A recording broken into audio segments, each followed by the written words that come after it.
kocaman alkışlarımızla Batur Özkan.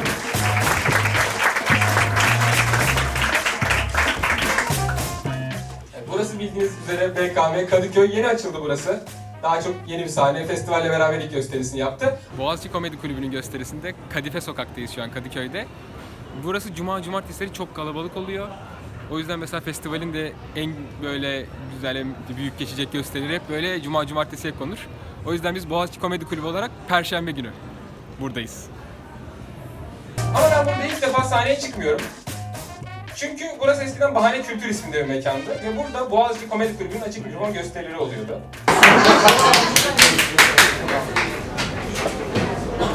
Merhaba. Ben Batur. Benim ilk stand-up'ım olacak. Hepinize kolay gelsin yani. Ben de ilk stand-up deneyimimi orada gerçekleştirdim. O gün hatta şansına böyle BKM'den de birkaç kişi izlemişti. Beni izledikten sonra şey dediler. Aslında burada bunun yerine komedi yapılsa çok iyi olur dediler. Karşınızda BKM Kadıköy. Benim fikrim sayılır yani. Rica ederim. O yüzden keyfini çıkarın.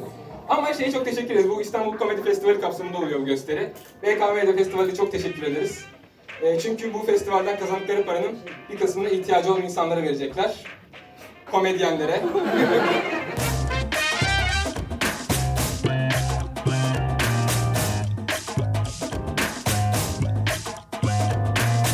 İlk çıkışım burada oldu. Ama o zamanki materyalin aynısını yapmıyorum tabii şu an. Yani anlattığım şeyler bayağı değişti. Çünkü ilk çıktığımda özellikle o dönemler çok fazla rap müzikten bahsediyordum. Ben müzik dinlediğim insanla, yani icra eden kişiyle aynı duyguları paylaşıp gaza gelip empati kuramıyorum. Onun yerine kendi kötü anlarımı düşünüyorum sadece. Ve gangster rap tamamen şu konsept üzerine dayalı. Seni tenhada yakalayıp bütün paranı alırız adamım şeklinde. Ben bunu dinlerken sadece Mecidiyeköy'de gece 2'de gasp uğradığım gibi düşünüyorum. Ve beni tenhada da kıstırmadılar. Bayağı ana caddede soydular beni. Seni tek yakalamayayım adamım diyor. Biz 2 kişiydik. Onlar hemen cüzdanı boşalttı. Arayışım devam etti. Yeni nesil Türkçe rap'le tanıştım. Gayet güzeldi, eğlenceli, popüler, daha basit, rahat eğlenebiliyorsun, dans edebiliyorsun ve o zamanlar club'lara gidiyorduk ve yeni şarkılar bir tane çaldığı zaman böyle herkes kopuş moduna geçiyor. Direkt böyle biri böyle bir şeyler, biri böyle bir şeyler, herkes çok eğleniyor. Ben de kaptırıyorum, ben de dans etmeye başlıyorum ve o anda o sözler Ben Fero, Baba Fingo, bana dayılananın kolları fidan çöp.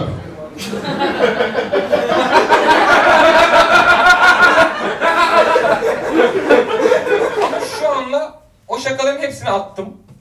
Hiçbiri yok mesela şu anda. Çünkü korkmaya başlamıştım. Yani şöyle anlatayım size.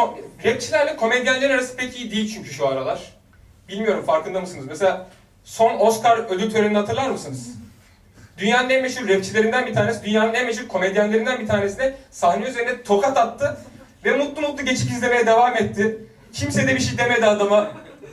Bu olaydan da sadece bir hafta önce Kanye West bir tane klibinde bir komedyeni gerçek anlamda gömdüğü bir sahneyi canlandırdı. Yani ben olayların büyümesinden korkuyorum artık.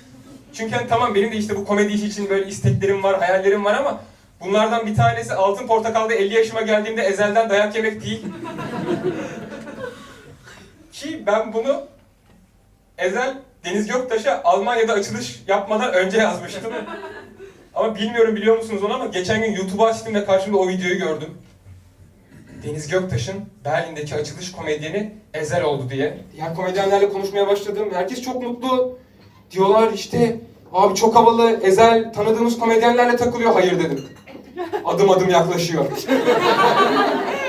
Dikkatli olun dedim. Boğaziçi'li bir süredir çıkıyorum sahnelere böyle. Ve yani saçmalık şu, ben Boğaziçi'li de değilim. Yani beni böyle aralarına aldılar gibi bir şey oldu. Hani izin veriyorlar, yanımıza takıl gibisinden. Ama benim için yani Boğaziçi Komedi Kulübü'ne çıkmak gerçekten çok güzel. Çünkü Boğaziçi isminin benim için özel bir anlamı var. Benim babam Boğaziçi mezunu. Hatta o gün gittim böyle hevesimi onunla da paylaştım. Dedim baba işte Boğaziçi Komedi Kulübü'nün etkinliklerinde olacağım diye. İşte senin üniversiteden onlarla beraber sahneye çıkacağım ilk defa diye. Dedi zaten Boğaziçi'ne anca öyle girersin. Ama anlıyorum yani ailemin niye böyle hissettiğini. Çünkü yani benim babam dediğim gibi Boğaziçi'den mezun. Annem İTÜ'den mezun. Dedelerimden bir tanesi yine İTÜ'den mezun. Başka bir dedem İstanbul Üniversitesi'nden mezun. Bense 12 yaşıma kadar Tansu Çiller'i çoğul zannediyordum. Bayağı Tansu Çil isminde birden fazla siyasetçi var sanıyordum. Şimdi 26 yaşındayım. Ve yani siyasetle aram öyle pek değişti diyemem yani. Yok yani çok böyle alakam olmadı hatta şu ana kadar direkt siyasetle. Sadece bir keresinde bir yemek sipariş sitesinin muhtarlık yarışında 3. olmuştum. Ama o kadar yani onun dışında bilmiyorum çok bağ kuramıyor da olabilir. Mesela çünkü insanlar bu aralar sürekli şeyden bahsediyorlar. Hani böyle politik dertlerinden bahsediyorlar. İşte özellikle çok konuşuluyor. Kiralar çok yükseldi, gençler kalacak yer bulamıyor diye. Bilmiyorum ben gayet rahat kalacak yer buldum. Sadece 2000 liraya. Tek sıkıntısı var sadece ortak tuvalet. Yani kaldığım yer ortak tuvalet. Bir binanın ortak tuvaletinde mermerde yaşıyorum şu anda. 2000 liraya. Ama iyi yanından bakmaya çalışıyorum.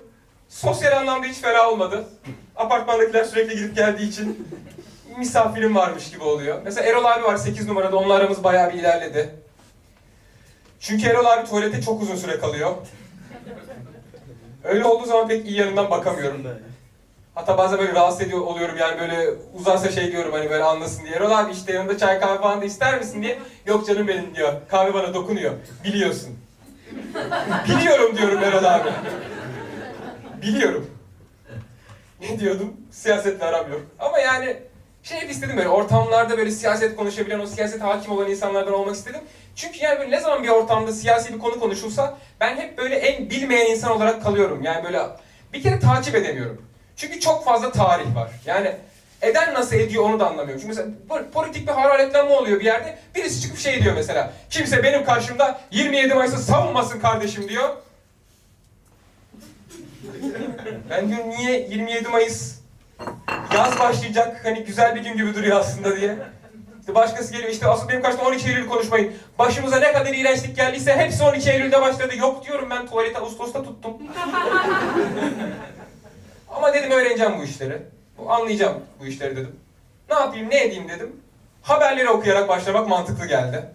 Açtım ben de rastgele bir tane haber başlıyor. Muhalefetin çatı adayı kim olacak? Ha çok güzel. Buradan konuya girebilirim. Yalnız sıkıntı şu. Bizdeki haber siteleri girdap gibi. Sana cevabı söylemiyorlar.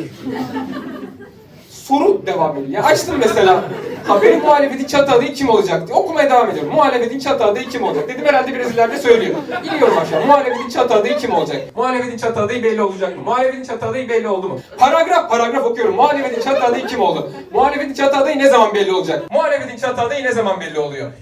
İniyorum aşağı. Muhalefetin çatı adayı kim? Dedim herhalde bana soruyorlar.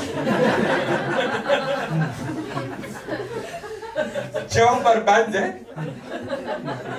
Ben ne istersem o olacak. O an böyle bir mutlu oldum ama böyle bir ermişlik duygusu geldi. Kim olsun? Açmaya başladım. Aynen. Rastgele kafam nasıl istiyorsa öyle cevaplıyorum. Açıyorum mesela diğer haberleri açıyorum ilk başta.